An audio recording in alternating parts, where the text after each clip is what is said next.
परमात्मा सर्व का पिता कैसे है, अगले चित्र में देखते हैं।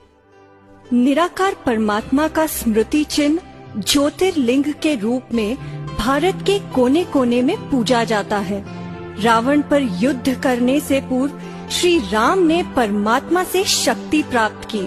अमर आत्मा का ज्ञान सुनाने वाले परमात्मा को पूजने भक्त बर्फीले स्थान अमरनाथ पर जाते हैं। विश्व रचयिता परमात्मा का यादगार विश्वनाथ में है। सोमनाथ भारत का सबसे पहला व पुराना मंदिर। राजा विक्रमादित्य ने शिवलिंग की यहाँ स्थापना की। पशुपतिनाथ नेपाल में शिवलिंग की पूजा करते हैं और जापान में शिवलिंग के आकार का चीन कौन सेकी, जिसे 3 फीट के स्टैंड पर रखकर ध्यान करते हैं। हमारे मुसलमान भाई कहते हैं अल्लाह एक नूर है, तो नूर अर्थात प्रकाश। हमारे क्रिश्चियन भाई कहते हैं गॉड इज लाइट, तो लाइट अर्थात प्रकाश। गुरु नानक जी कहते हैं एक ओमकार सतनाम, अर्थात एक आत्मा जो सदैव सत्य स्वरूप में स्थित है, जन्म मरण से रहित है। हमारे सभी धर्म स्थापकों ने उंगली ऊपर दिखाई। भगवान एक है, भगवान ऊपर रहता है।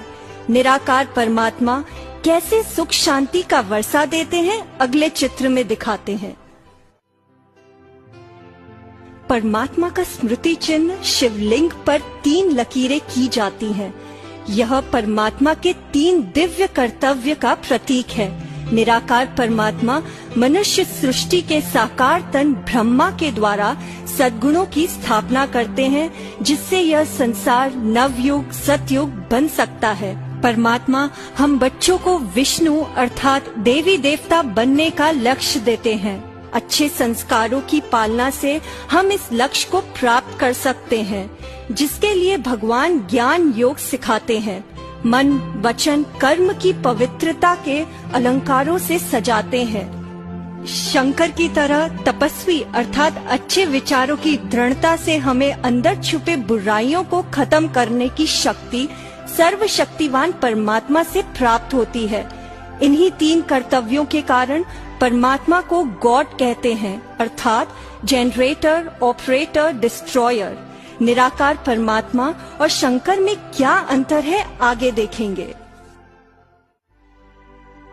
इस चित्र में दर्शाया गया है शंकर आकारी देवता हैं एवं परमात्मा शिव का स्मृति चिन्ह ज्योतिर्लिंग है। शंकर किनका ध्यान करते हैं? जी हाँ, निराकार परमात्मा का।